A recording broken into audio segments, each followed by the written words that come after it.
شریف نظریو با پهلوان ایرانی در مرحله 4-1 نهایی آمد.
نتیجه نیست تا دقیقه دوم کوشش شریف هم، اما پهلوان ایرانی که صادق نام دارد قهرمانی بازی های آسیا در هنجو و در رشته گوشین کورش است، جایی که حق نظر با گرفتن زینه سیوم شرف یاب شده بود.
the Oscar class 86 kilos, representing Uzbekistan, Shelali Duran, representing Tajikistan, Tildas Nasimov.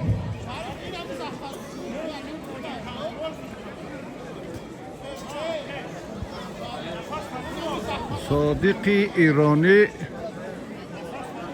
چابک گوشین گرفته ایستاده است. اکنون آگاهی ها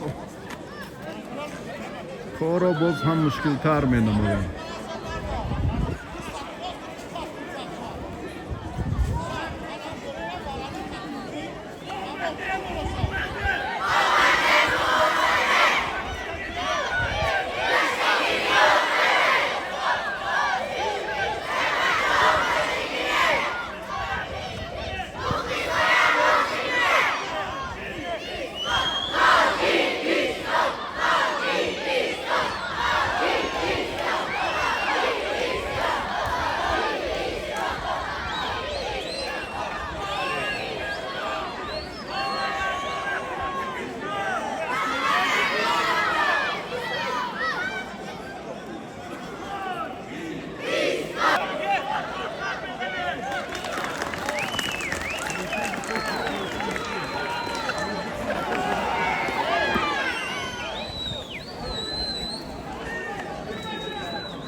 ҳаракати меҳмон бештар шуда.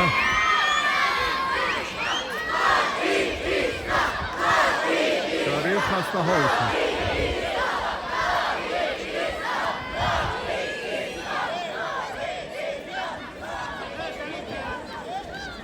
Yavaş-yavaş minut bozar mısın?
як дақиқаи дигар то ба хотима.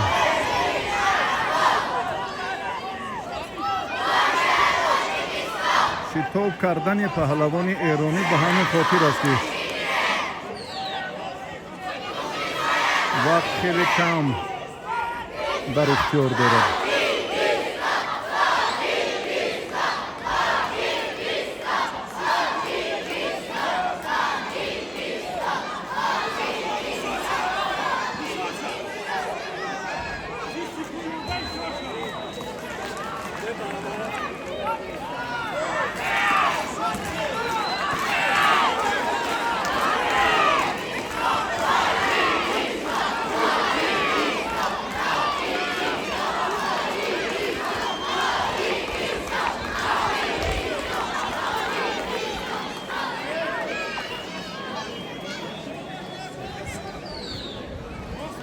سیزده ثانیه دیگر.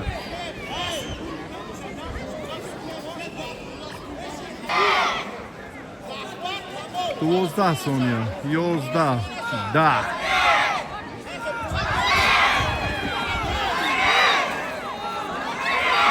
تقدیر نیروسنجی رو اکنون چی حل و فصل میکنه؟